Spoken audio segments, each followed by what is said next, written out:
Welcome to Everything Life and Real Estate. Let's get started with our hosts, Linda McKissick and Dana Gentry.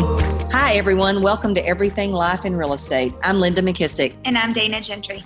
Hey, good morning, Dana. So we get the pleasure of actually being together today while we do this podcast. I know, that never happens. and we happen to show up with matching jackets. That's right. That's funny. So anything going on exciting for you this week? I know we're both at an ALC leadership retreat. Yep. Nope. Just being here and still getting prepared for us to head to London. Yes. Matter of fact, Dana made me panic because I so don't plan and look at details. And she's starting to mention all these things we're supposed to already have done before we go to London. And I don't have any of them done. And I'm not going home till tomorrow. So panic has stricken. You're going to have like a solid 12 hours really, probably to get it together. Yeah. Good news is I'll sleep all the way to London because I'll be so tired. So excited today. We're going to talk about what we actually have been learning because you and I have been massively going to events. And so I'm trying to think of, there's so many things that I've learned. I'm trying to pick and choose the best ones that we can share today. So why don't you kind of share where you've been recently on learning events and what have been some of your favorites? Yep. Okay. So probably the biggest one recently was the Catalyst leadership event that I go to every year in Atlanta. And it's actually a church leadership event for pastors. However, it's awesome. So much of it relates to being a business owner and being an entrepreneur. And it's kind of crazy, but the way that they lead churches is actually, and build churches, mega churches, is actually very similar to how we build real estate offices and our businesses too. So that's probably been the biggest one lately that I have so many notes I could talk for hours on. We got to hear some incredible speakers who I'll talk about. And then honestly, last week, got to go to a mastermind with Gary Keller. In probably the first 15 minutes of him talking, I took a page and a half of notes that I just thought, man, like this stuff is it's so good. So those will probably be the two things most recently that I'll share about. Awesome. What about you? Great. Well, let me think. I've slept since then, so it's been hard to remember. But I've definitely been, one of my favorites that I went to was a conference called Inspire. Yep. And it was with Brandon Bouchard. I picked it earlier in the year because I thought it'd be something that my daughter and I could do together that would be helpful for her and some of the stuff she's trying to do. And so it actually turned out to be amazing for both of us. So I was really excited. After I signed up, the day before, I was kind of dreading. I was thinking, oh man, it's San Diego, the sun's out, and I'm sitting in a conference for 3 days. And the truth is, I got so much out of it. I got page and page after notes. And then, of course, I've been to a lot of KW events since then also and learned lots of great things. Yeah. Brendan Bouchard is like literally one of my favorites. We've talked about before his book, let's see, what is it? Motivation Manifesto. Yes. Is like, oh my gosh, one of my very favorites. I stalk him on Instagram because he will do some Instagram, like influencer kind of type on his Instagram, on Brendan Bouchard's Instagram. He sometimes will do quick, like he'll hop on and do IGTV videos, and he'll give tips about, like being an influencer in today's world, but not so much about being an influencer, more about being an influencer in your own business. And they're so good. Like every one of them, he'll only do like a 6 or 7 minute one, and I'll be taking pages of notes. Yeah. You know how I always like to say, don't compare your inside to anyone else's outsides. Yeah. Well, I'm really probably saying that more as much even for myself as I am anyone else. And so one of the things that I loved about watching Brandon is, I bet there's a million reasons why he felt like he couldn't do what he did because, he probably compared himself to Tony Robbins. I know when I think about doing something like that on a stage and I see someone like Tony Robbins or someone who's totally opposite of me, I immediately go to all the reasons why I can't do that because I'm not like them. And what I loved about Brandon is he's got this goofy way about him and he just goes with it. Mm-hmm. And he makes you realize that, you know what? He's going with who he is and what he has. He's not trying to be someone else. It works. It definitely works. So I'll kick off one of mine while you're picking which one you want to go with first. One of the first ones that really stuck out to me was, and I can't remember who said it, one of the speakers there, but they said, God doesn't put something in your heart that he doesn't intend or give you everything you need to figure out how to do it. Love that one. And I think all of us have something, we have this little nudging, maybe it's when we're in a class or we're learning and we think, I want to do more. I want to do what that next level is. But then we start letting all those limiting beliefs and everything come in. And we just got to remember that, and this ties into the second thing that I really love that someone said is, if you're doing something you've never done before, you're supposed to suck at it. Yeah. You're not supposed to be great at it. You're supposed to suck at it. And then a third one that ties into that is you're going to learn in the moving and the activity. You have to do the moving and the activity because that's where you're going to get all the rest of the pieces that you actually need. So I loved those three because I think we all have things on our heart that we feel like is big and scary and yeah, we want to do it. And it's kind of like you kind of like shoo it away like a fly, like, oh, just stop, quit coming into my head. But it doesn't go away. Yep. And I think if it doesn't go away, that's God's way of putting it in your heart. Yeah. And if it's in your heart, He will provide a way for you to figure out how to do it. And you're not supposed to wait till you're excellent at it. Expect to suck at it when you're first starting something new, and just go ahead and start moving. And it's in the moving that we'll actually get everything else that we need. Yeah, I love that so much. It reminds me of one of the things that at Catalyst, at the very end, they brought out Dr. Charles Stanley and then Andy Stanley and then Andy's daughter, and they did like a 3-generational kind of speech or whatever. And Dr. Charles Stanley, who, many people have followed him for years, he said that his whole life, that the one thing that he tells everybody over and over and over that he lives by is trust and obey God and then let Him figure out the consequences. Oh. And he said that, and it just reminded me of that because sometimes when you keep hearing those nudges or whatever, all you think about is what's going to happen if I do something wrong or all those type things. And I loved that he said that. I just thought it was, here it was. He said, obey God and then leave all the consequences to Him. That was one of my very favorite things. So we heard a guy who honestly, I was not super familiar with, named Tim Elmore. And this has been something that has been a topic for me lately, the generational learning and like generational coaching. And my coach Terry has been helping me a little bit with this. I think we've kind of talked about it before. But this guy, Tim Elmore, wrote a book called Generation Z, Unfiltered. And I loved what he talked about. So he talked about the different generations. And so he said we started with the builders, so from like 1929 to 1945. Then we went to the boomers, which were through like 1964. Then the busters from 65 to 82. Then the millennials from 83 to 2000. But now we're dealing with the Homelanders, which are like Gen Z. And so that would be anybody born from like 2001 until now. And so he went through like these paradigm shifts for each of these generations. And he said the builders were like grateful that they had a job. They were frugal. They saved money. Then you went to the boomers, and the boomers are like, I deserve better. I want better than what my parents had. I just want to do better. Then he had the busters, which were the ones that he called keeping it real. And he said that they're more jaded with time. They ask lots of questions. They just are, he just said that they just like keep it real. And then he went to the millennials, and then the millennials, he said his theme for them is life is a cafeteria. They want to customize their options, and technology came into the picture with millennials. Then he started talking a lot about these Homelanders, which would be, anybody born after 2001. So basically people's kids. And their theme was, I'm hoping and coping. And I didn't know this, but Homelanders have the highest anxiety and the highest depression and are more stressed than any other generation that we've ever had. Wow. So he's talked about this thing, and I loved this. So he said that when you go through these generations, that right now our world is full of an acronym SCENE, SCENE. So he said that the S is for speed. Everything is like instant, Instagram, whatever. It's full of Instapot. Yeah, yes. It's full of, the C is convenience. We have the convenience of everything. The E is entertainment, because we can do anything on our phone. We can have any sort of entertainment that we want at the tip of our fingertips. The N is for nurture, and he made a joke, and he said everything is safety first now. Like, we buy every elbow pad and knee pad, and like we're so like safety conscious over everything. And then the E is entitlement. And he just said it's everywhere. But the thing I love the most about this is he said, consequently, those things tend to lead us to assume that with speed, that slow is bad.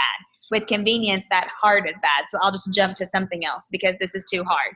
With entertainment, boring is bad. And he said, actually, that I didn't know, I had never heard this before, that our brains actually need boredom, because when we are bored is when our brain releases the neurons that create empathy and creativity. Ooh. So like the kids in now generation don't have a lot They're of empathy. never bored. Yes. And because they're always on their iPads or whatever. And then the nurture, he said that consequently has us assume that risk is bad. And then entitlement, that labor is bad, that we shouldn't have to actually do work. And so he closed by saying, aren't all of those the attributes that grew all of us into great adults? Like we worked hard, we take risks. Our world was built on risk. We were bored as kids. We had to go outside and play to be creative. Yeah. So all of those things this was just a really big one for me, because I think as we work with so many different generations in real estate, our clients are, some are builders, some are boomers, some are millennials, whatever. And it's just important to know how to communicate with different generations to get the best outcome for them and for you. So that was like a big one. And I got his book, but I haven't started it yet. So we can link that book too. That's awesome. I love that. That is so true. Yeah. Wow. There's so much in that. We could actually dissect that and tear it apart. It's so I know. Good. Yeah. It was really, really good. So what was his context of all that? Just so that we would kind of be aware. Yeah, he said that the people we're dealing with. Or? Yeah, he said that we just need to recognize different generations because we have emerging generations now. And he said that a lot of times as business people and leaders, that a lot of our problems focus around expectations. We just have an expectation problem in general, but different generations have different expectations, and they have different ways that they communicate. And so he just said being aware of how generations lead and operate is huge for our industry and our society right now. That's awesome. Yeah. I love it. So one of my favorite speakers at Inspire was a girl that's kind of just getting started. Her name is Natalie Hodson. And she started out kind of as a fitness kind of person. And she's now moved to kind of helping people do online businesses and stuff like that. But I really loved her. And the thing I loved about her most is her authenticity. And I was about to give a 20-minute talk at South Florida the next week. So I was really paying attention to the speakers and how they delivered and who I connected with. And I thought about this with her authenticity. And I thought, because we're in a world where Facebook and Instagram makes you look so perfect, I think our customers and our people are going to be more interested in knowing authentically who we are. Yep. Who are we? They don't want to see a fake version of you or that perfect version of you, because then they feel bad and they feel like, well, that's not possible, right? And so I loved that, and I really paid attention to the best speakers I liked were the ones that were very authentic.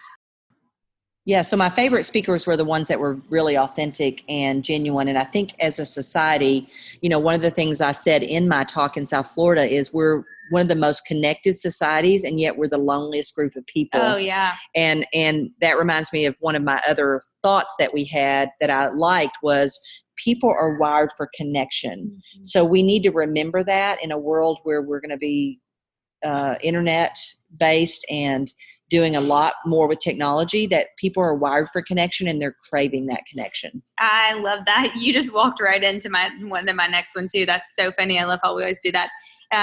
Because this guy, David Brooks at Catalyst, he talked about, his opening quote was, "Failure leads to the greatest success, which is humility and learning. In order to fulfill yourself, you have to forget yourself. And in order to find yourself, you have to lose yourself." And so he talked about how we have like these different lies from society.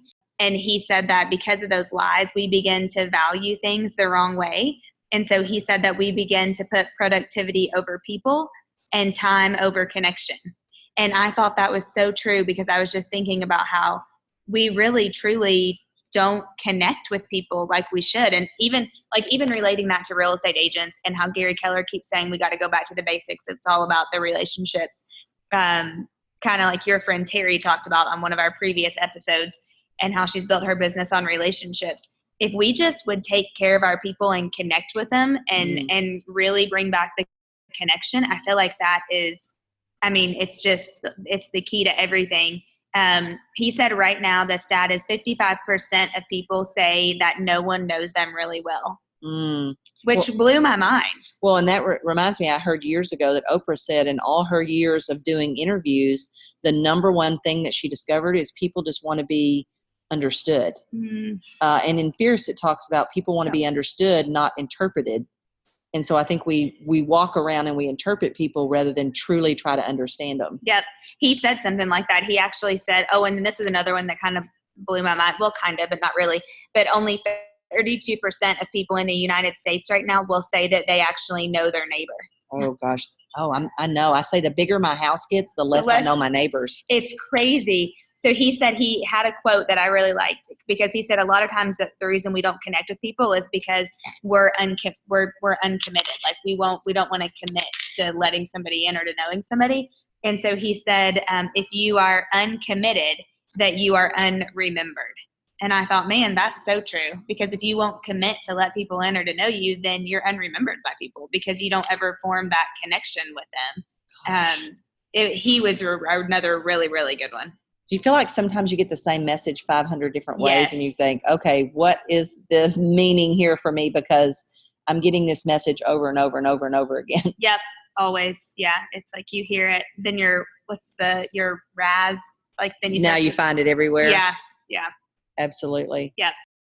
Yeah. So that ties into so many that I wrote down from the conference of what people are actually craving and what they're hungry for in that connection and stuff like that. So one guy gave us three questions that he had us write down, which I thought was very interesting to spend time and reflect on.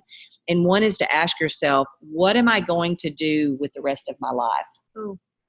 What am I going to do with the rest of my life? That was number one. And then number two, what motivates you and who's counting on you for that?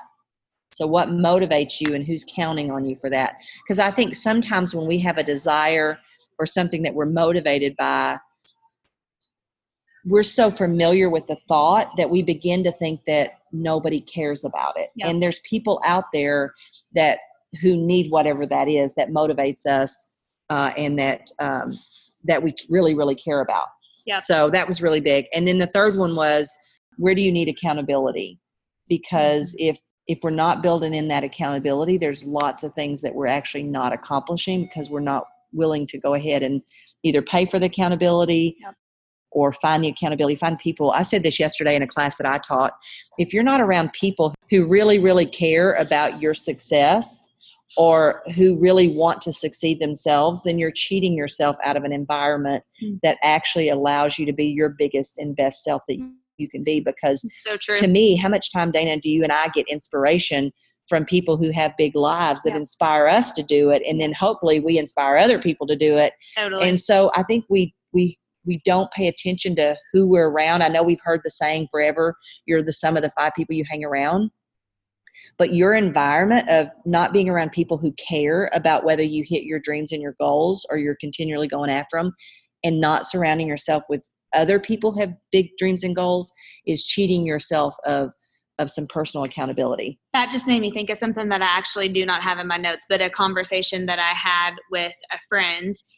And he said to me, he was having like a situation with one of his friends who also is, in the same realm of business.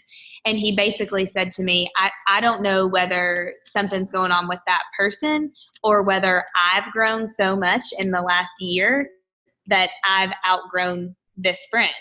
And I thought, that's a really valid point. Has that ever happened to you? I mean, you can outgrow people around you because when you're surrounded by such bigger thinkers and you're constantly learning and growing, and this was a really good friend of this person's. And so they were like, it kind of makes me sad, but I also feel like I've outgrown them because I've grown so much in the last year. And I thought, well, that's a very valid point. I always get reminded of that when I get around people that I went to high school with that aren't into growing. Yeah.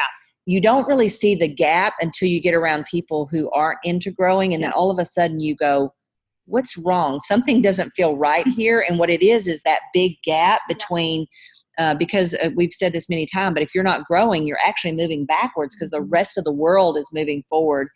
And so that's always hard because I've thought about that. And I think you can love them and care for them and keep them in your life, but you don't want to take advice from those people. There's certain things you don't go to those people for because they're not growing and they're not going to be that kind of support maybe that they were before. Yeah. Yeah, I totally agree with that. One of the last quotes that I loved was one that Andy Stanley, it was something that Andy Stanley talked about. I love Andy Stanley. Like I would love to go to his church every single weekend if I could.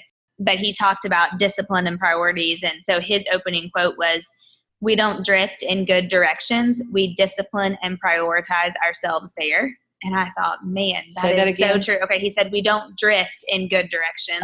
We discipline and prioritize ourselves there." One. And I thought, man, that is so good. But he said one thing, because I feel like sometimes people will say, "Oh my gosh, you're going to another conference or you're going to this seminar, you're doing that, and all you do is travel." And I'm like, well, yeah and no. But he said something that hit me. And he said, he said to ask yourself, how can I lead anyone there if I'm not at least attempting to get there myself? And I thought that's so good, because if we are leading people to bigger and better lives and we aren't attempting to get there ourselves, then how can we even do that? So how can I lead someone there how can I lead someone there if I'm not at least attempting to get there myself? That to me was like a major, major one. And then he talked about your priority determines your capacity. And so he said, he actually gave the example of the big rocks, which we've done several times at different events that we've had. But where you put your big rocks in first and then everything else goes in after that.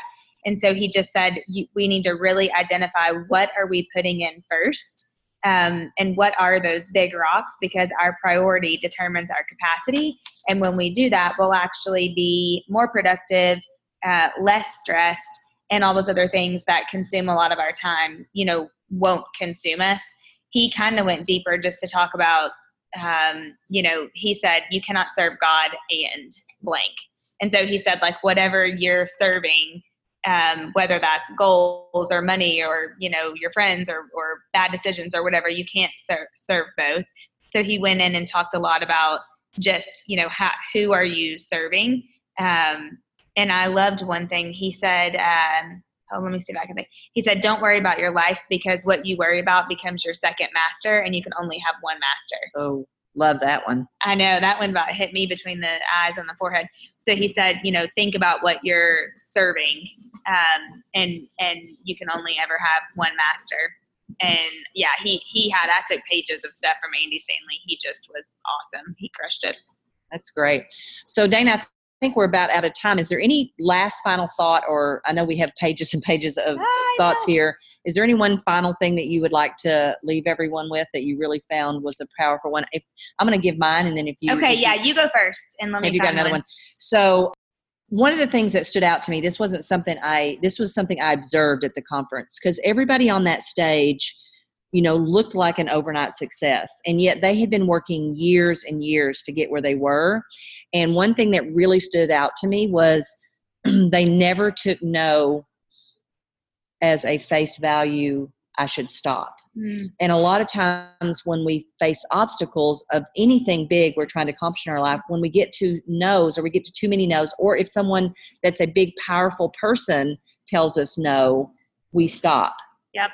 And I think that stood out to me more than anything. And what ties into that was one more thing, that someone drew a strict squiggly line up on the chart, on the board, and they said, the happiest times we typically are in those squiggly lines. Mm-hmm. And we want it to go straight from where we are to what we want. And it's the ups and downs that actually where we're the happiest. And it's definitely there where we actually do the most learning. This morning, actually, on the way here, driving to Cincinnati, I rode with Blair, and I got in her car at 5:00 this morning, and she was listening to the book Girl Wash Your Face. Yeah. And I said, you've already listened to this? And she said, I know. I was in a funk yesterday. I woke up this morning in a funk, so I just decided I'm going to turn it on. But it made me think about, Rachel Hollis says in there, like people look at her on Instagram and think that she just like appeared magically of like this, this influencer or this person. And she's like, they have no clue. It made me remember, I've read her book, but I had forgotten this, where she talked about all she wanted to get to was the Sundance Festival or whatever the thing is called, because that was like when you've arrived as an event planner. And she said that she emailed them and they told her no. And then she said for like months, every single month, she would just send them value like, hey, here's some great outfits for your people to wear. Here's a great caterer that you guys should be trying. Here's whatever. And she never asked for anything. And then finally one day they called her and said, hey, the event's in 3 days and our caterer just backed out. Can you come do the event?